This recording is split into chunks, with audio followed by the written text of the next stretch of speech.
Good morning to all of you. मेरे channel पे आप सभी का स्वागत है। आज इस वीडियो में हम एसएससी का रीजनिंग का पेपर देखेंगे। ये पेपर 3 मार्च 2019 का है।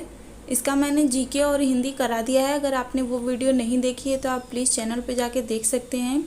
सभी विषयों का अलग अलग प्लेलिस्ट मैंने बना दिया है ताकि आपको सारी वीडियो एक जगह आसानी से मिल सके। जिस भी विषय की आप वीडियो देखना चाहते हैं आप देख सकें। इससे पहले मैंने 6 मार्च और 5 मार्च का भी पेपर करा दिया था, तो आप वो भी चेक कर लें। अगर आपने अभी तक मेरे चैनल को सब्सक्राइब नहीं किया है तो प्लीज़ सब्सक्राइब करके बेल आइकन को प्रेस कर लीजिए। हम इस चैनल पे 11 साल का प्रीवियस ईयर क्वेश्चन पेपर देखने वाले हैं। ये पेपर आपके एग्ज़ाम की दृष्टि से बहुत ज़्यादा इम्पॉर्टेंट है, तो आप इसे प्लीज़ मिस मत करिए। तो चलिए स्टार्ट करते हैं आज की ये वीडियो। चलिए देखते हैं आज का पहला प्रश्न। देखिए कह रहा है X Y Z P Q और आर एक पंक्ति में उत्तर की ओर मुख करके बैठे हैं। देखिए जब दिशा बताए कि वो किस तरफ मुख करके बैठे हैं तो ये बहुत इम्पोर्टेंट होता है। आप इस पे ध्यान दिया करिए क्योंकि इससे जो उनका दायां साइड या बाएं साइड है वो चेंज हो जाता है। जैसे कि अगर कहे कि वो उसके दाएं तरफ है या वो उसके बाएं तरफ है, तो ये जो दिशा दिया है उत्तर की तरफ दिशा है, तो देखिए वो इस तरफ मुँह करके बैठे हैं। ठीक है। एक्स वाई और पी का पड़ोसी है। देखिए जो एक्स है वो वाई और पी का पड़ोसी है, यानी अगर एक्स यहाँ है तो पी यहाँ है और वाई यहाँ है, तभी तो ये वाई है, तभी तो एक्स इनका पड़ोसी हुआ। अब देखिए क्यू जेड और आर का पड़ोसी है। जो क्यू है वो जेड और आर का पड़ोसी है। पी एक्स के दाईं ओर है और पी और जेड एक दूसरे के निकटतम पड़ोसी हैं। देखिए पी और जेड निकटतम पड़ोसी हैं तो जेड यहाँ आ गया, ये जेड है, ये जेड है। अब देखिए जो क्यू है वो जेड और आर का पड़ोसी है, यानी क्यू यहाँ आ जाएगा और आर यहाँ आ जाएगा। अब आपको बताना है कि एक्स और क्यू के मध्य कितने सदस्य हैं। यहाँ पे है आपका एक्स और यहाँ पे है आपका क्यू, तो देखिए 2 जन हैं इनके बीच। इस प्रश्न का जो राइट आंसर होगा वो होगा आपका ऑप्शन नंबर सी 2। चलिए देखते हैं नेक्स्ट क्वेश्चन। प्रश्न नंबर 2। 4 विकल्प दिए गए हैं जिनमें से 3 किसी तरह से समान हैं जबकि एक अलग है। असंगत का चयन करें। तो देखते हैं कैसे हो रहा है। देखिए पहला ऑप्शन चेक करते हैं 88 फिर 86। देखिए इनके बीच का जो गैप है वो +98 है। बी में देखते हैं इनके बीच का जो गैप है वो भी 98 है। सी में देखते हैं इनके में भी 98 है। लेकिन डी में देखते हैं अगर 28 - 36 करेंगे तो आएगा आपका 92। तो ऑप्शन नंबर डी इसमें आपका करेक्ट हो जाएगा। ये बाकी सबसे अलग है। प्रश्न नंबर 3 देखते हैं निम्नलिखित में से कौन सी उत्तर आकृति दी गई आकृति को पूरा करेगी। तो ये देखिए आपका प्रश्न आकृति है। इसमें हमें बताना है कि प्रश्नवाचक के स्थान पे कौन सा फिगर आएगा। तो देखिए मैच कराइए। ऑप्शन नंबर ए इसमें आपका करेक्ट है, ये आएगा प्रश्नवाचक के स्थान पे। नेक्स्ट देखते हैं, ये तो 3 ही है, हाँ 4 देखते हैं।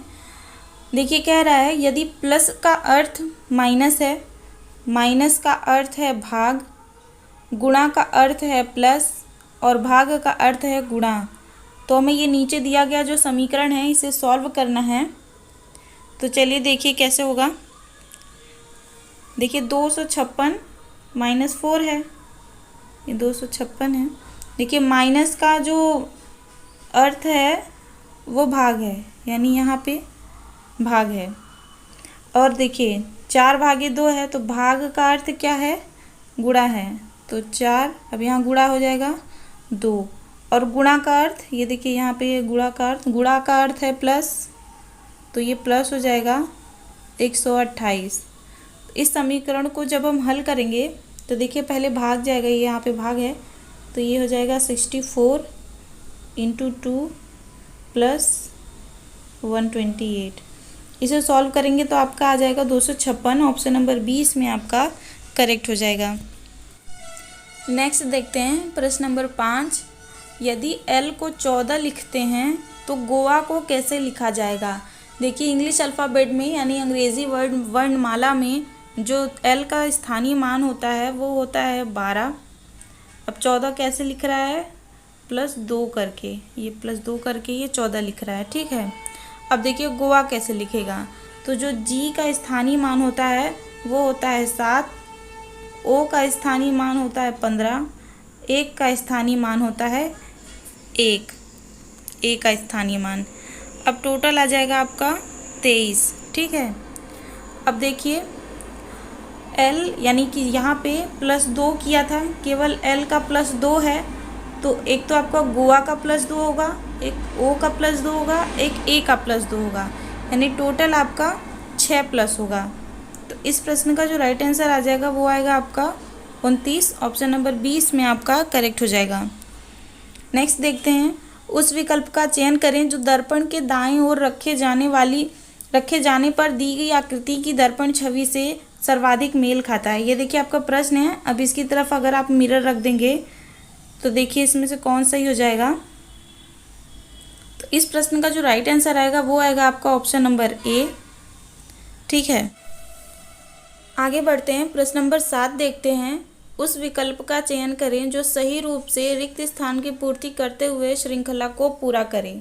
तो चलिए देखते हैं ये श्रृंखला किस तरह से बढ़ रही है। देखिए पहले B से C, फिर C से D कैसे हो रहा है, +1 हो रहा है, D से F और F से H कैसे हो रहा है, +2 हो रहा है, फिर F से I और I से L कैसे हो रहा है, +3 हो रहा है।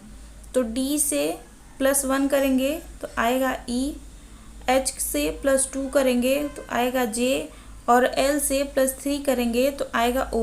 ऑप्शन नंबर 20 में आपका करेक्ट हो जाएगा। प्रश्न नंबर 8 देखते हैं, वह विकल्प चुनें जो दी गई आकृति श्रृंखला को पूरा करता है।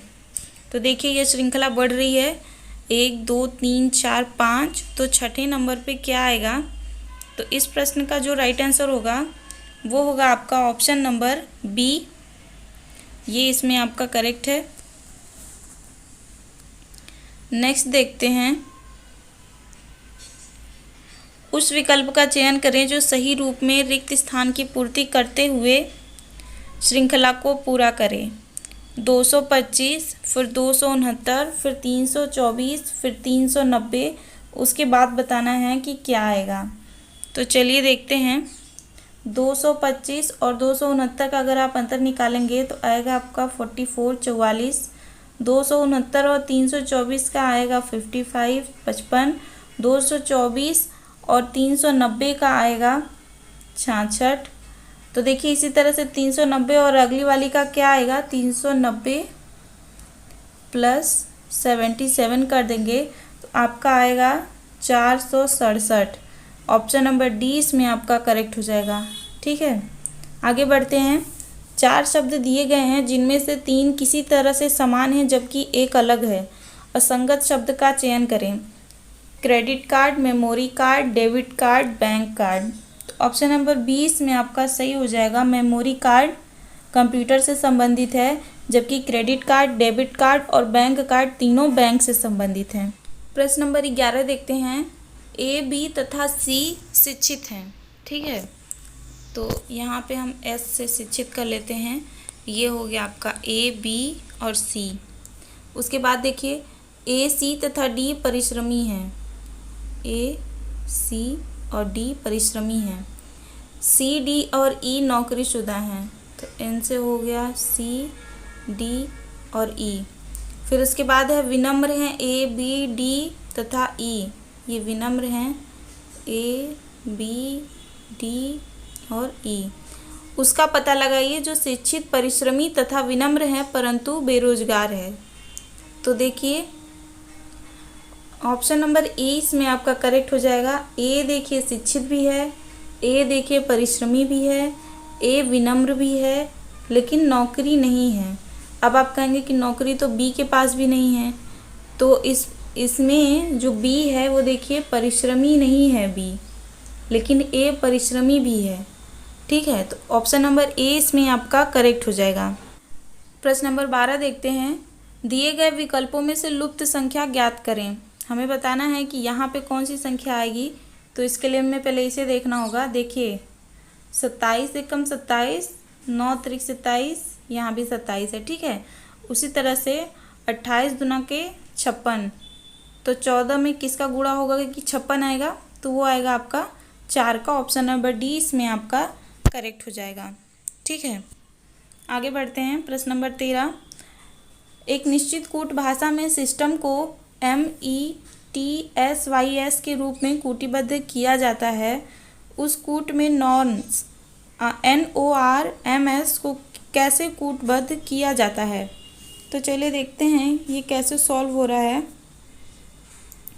देखिए, सिस्टम की अगर हम नंबरिंग करते हैं पहले, यानी SYSTEM की नंबरिंग करते हैं कुछ इस तरह से 1 2 3 4 5 6, ठीक है। तो देखिए इस तरफ से देखिए 1 2 3 4 5 6, इस तरह से इसको लिखा गया है।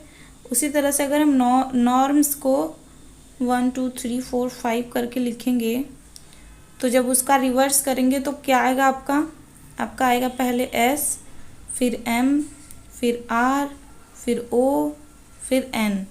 तो इस प्रश्न का जो राइट आंसर होगा वो होगा आपका ऑप्शन नंबर सी। चलिए बढ़ते हैं नेक्स्ट क्वेश्चन की तरफ। प्रश्न नंबर 14, उस विकल्प का चयन करें जो तीसरे पद से उसी तरह संबंधित है जिस प्रकार पहला पद दूसरे पद से संबंधित है। हमें बताना है जिस प्रकार भोजन रसोइयाँ से संबंधित है उसी प्रकार किताब किससे संबंधित होगी, तो वो होगी आपकी लेखक से। ऑप्शन नंबर सी इसमें आपका करेक्ट हो जाएगा। जिस प्रकार रसोइयाँ भोजन बनाता है उसी प्रकार लेखक किताब लिखता है, ठीक है। प्रश्न नंबर 15 देखते हैं। उस विकल्प आकृति का चयन करें जिसमें प्रश्न आकृति छिपी हुई या अंतर्निहित है। तो हमें बताना है ये स्वास्तिक का चिन्ह हमें बताना है कि किस आकृति में है। तो ये है आपकी आकृति नंबर सी में। आगे बढ़ते हैं। प्रश्न नंबर 16, दिए गए विकल्पों में से संबंधित शब्द युगल का चयन करें। शीतकाल जिस तरह से संबंधित है कोहरा से, उसी प्रकार ऑप्शन देख के हमें बताना है। ग्रीष्मकाल आर्द्रता, बाढ़ रेगिस्तान, वर्षा वृक्ष, मौसम ठंडा। तो इस प्रश्न का जो राइट आंसर होगा वो होगा आपका ऑप्शन नंबर ए। जिस प्रकार शीतकाल में कोहरा होता है उसी प्रकार ग्रीष्मकाल में आर्द्रता होती है। उस विकल्प का चयन करें जो तीसरे पद से उसी तरह संबंधित है जिस प्रकार पहला पद दूसरे पद से संबंधित है। तो चलिए देखते हैं ये कैसे हो रहा है। देखिए FG +1, GH +1, HI +1, MN +1।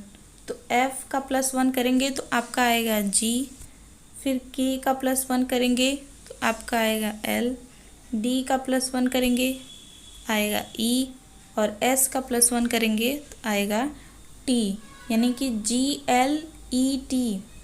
तो ऑप्शन नंबर ए इसमें आपका करेक्ट हो जाएगा। आगे बढ़ते हैं। प्रश्न नंबर 18, एक पैटर्न के साथ एक वर्ग पारदर्शी शीट दी गई है। 4 विकल्पों में से ये पता करें कि जब डॉटेड लाइन पर पारदर्शी शीट मुड़ी होती है तो पैटर्न कैसा दिखाई देगा। तो ये देखिए सारा ऑप्शन है। इस प्रश्न का जो राइट आंसर होगा वो होगा आपका ऑप्शन नंबर डी। प्रश्न नंबर 19 देखते हैं। उस विकल्प का चयन करें जो तीसरे पद से उसी तरह से संबंधित है जिस प्रकार पहला पद दूसरे पद से संबंधित है। तो हमें बताना है 1/14 जिस तरह से संबंधित है 1/196 से, उसी प्रकार 1/16 किससे संबंधित होगा। तो देखिए 1/14 का अगर हम होल स्क्वायर करेंगे तो आपका आएगा 1/196।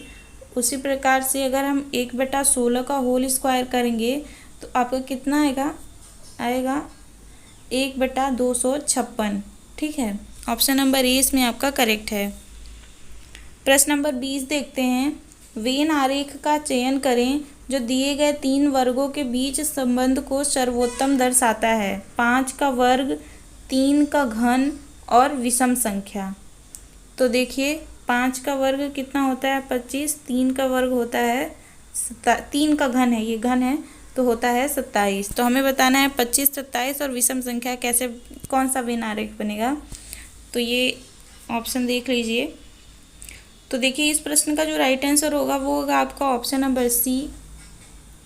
ये हो जाएगा आपका विषम संख्या। फिर इधर हो जाएगा आपका 25, ये हो जाएगा आपका 27, 3 का घन और 5 का वर्ग। देखिए ये दोनों विषम संख्याएं हैं, इस तरह से ये वेन डायग्राम बनेगा। ऑप्शन नंबर सी इसमें आपका करेक्ट हो जाएगा। प्रश्न नंबर 21 देखते हैं। उस विकल्प का चयन करें जो सही रूप में रिक्त स्थान की पूर्ति करते हुए श्रृंखला को पूरा करे। देखिए श्रृंखला किस तरह से बढ़ रही है, 2, 4, 8, 14, 12, 22 है, ये 22 है।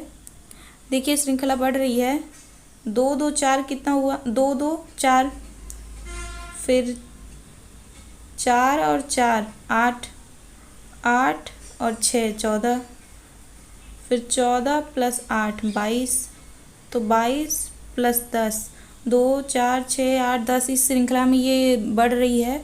तो 22 के बाद आपका आ जाएगा 32। तो ऑप्शन नंबर ए इसमें आपका करेक्ट हो जाएगा।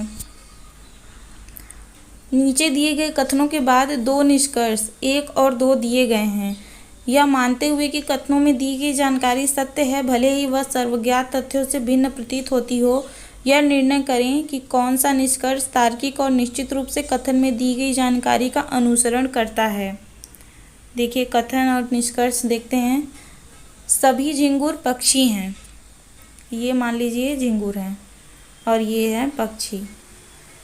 कोई पक्षी तितली नहीं है, ये है तितली, यानी कि ये है आपका झिंगुर, ये है आपका पक्षी और ये है तितली। तो सभी तितलियां झिंगुर हैं, तो गलत, कोई तितली झिंगुर नहीं है। कुछ झिंगुर तितलियां हैं, ये भी गलत, दोनों ही गलत हैं। तो इस प्रश्न का जो राइट आंसर होगा वो होगा आपका ऑप्शन नंबर सी। ना तो निष्कर्ष ए ना ही निष्कर्ष 2 अनुसरण करता है। आगे बढ़ते हैं, प्रश्न नंबर 23 देखते हैं। नीचे दिए गए कथनों के बाद 2 निष्कर्ष 1 और 2 दिए गए हैं। यह मानते हुए कि कथनों में दी गई जानकारी सत्य है, भले ही वह सर्वज्ञात तत्वों से भिन्न प्रतीत होती हो, और निर्णय करें कि कौन सा निष्कर्ष तार्किक और निश्चित रूप से कथन में दी गई जानकारी का अनुसरण करता है। चलिए देखते हैं क्या है कथन और निष्कर्ष। तो देखिए सभी फल संतरे हैं, ये मान लेते हैं फल है। सभी फल संतरे हैं यानी ये संतरे हैं। कुछ फल अंगूर हैं, अब ये अंगूर इस तरह से बन जाएगा, कुछ फल अंगूर हैं। सभी अंगूर चेरी हैं, तो ये देखिए बिल्कुल इससे सट के जाएगा, बिल्कुल इस तरह से ये अंगूर और चेरी यहाँ पे एक ही में रहेगा। अब निष्कर्ष है सभी अंगूर संतरे हैं, तो नहीं, सभी अंगूर संतरे नहीं हैं। सभी चेरी फल हैं, तो नहीं, ये भी गलत है। तो ये दोनों ही निष्कर्ष गलत हैं। ऑप्शन देखते हैं, तो दोनों ही गलत हैं, यानी कि ऑप्शन नंबर ए इसमें आपका करेक्ट हो जाएगा। ना ही निष्कर्ष 1 ना 2 सत्य है, दोनों गलत हैं। नेक्स्ट देखते हैं प्रश्न नंबर 24। 5 बंदर ए बी सी डी और ई पेड़ की एक शाखा पे बैठे हैं। सी डी से अगला बैठा है, यानी सी डी पास पास में है, डी ई एक साथ नहीं बैठा है। ई शाखा के बाएं छोर पे है। देखिए ये शाखा हो गई, तो ई आपका इस तरफ आ जाएगा, एकदम बाएं छोर पे है। सी दाएं से दूसरे स्थान पे है, दाएं इधर आएगा, तो सी जो है वो दूसरे स्थान पे आ जाएगा। यहाँ पे ए बी के ठीक दाईं ओर है, ए जो है वो बी के दाईं ओर है और बी जो है वो ई के दाईं ओर है। तो देखिए ई है यहाँ पे, तो बी आ जाएगा यहाँ पे, और बी का दायां क्या है, ए है, ठीक है। और सी डी, देखिए सी डी के अगले पे है, यानी कि डी आएगा यहाँ पे। अब पूछ रहा है, अब ए और सी एक साथ बैठे हैं, तो ये देखिए ए और सी पास पास हो गए, थोड़ा दूर बन गया है। ए किस स्थान पे बैठा है, ठीक है, तो ए देखिए बी और सी के बीच में है। ऑप्शन देखते हैं, देखिए ऑप्शन नंबर ए इसमें आपका करेक्ट हो जाएगा। बी और सी के बीच में ए बैठा है। 4 समूह दिए गए हैं जिनमें से 3 किसी तरह से समान हैं जबकि एक अलग है। असंगत अक्षर समूह का चयन करें। तो चलिए देखते हैं कैसे हो रहा है। देखिए कैसे ये श्रृंखलाएं। देखिए WX+1 AB +1 option number A में। बी में देखते हैं BCFG, ये भी +1 है। सी देखते हैं तो देखिए E के बाद क्या है, G है यानी कि +2 है, और F के बाद C है यानी कि -3 है। और 4 में देखते हैं ऑप्शन नंबर 4 में NO+1 RS+1। तो ऑप्शन नंबर सी इसमें आपका जो है वो अलग है। सी इसमें आपका करेक्ट आंसर है। तो फ्रेंड आज की वीडियो में बस इतना ही। अगर आपने हिंदी और जीके का पेपर नहीं देखा है तो आप प्लीज़ चैनल पे जाके देख सकते हैं। मिलते हैं आपसे नेक्स्ट वीडियो में।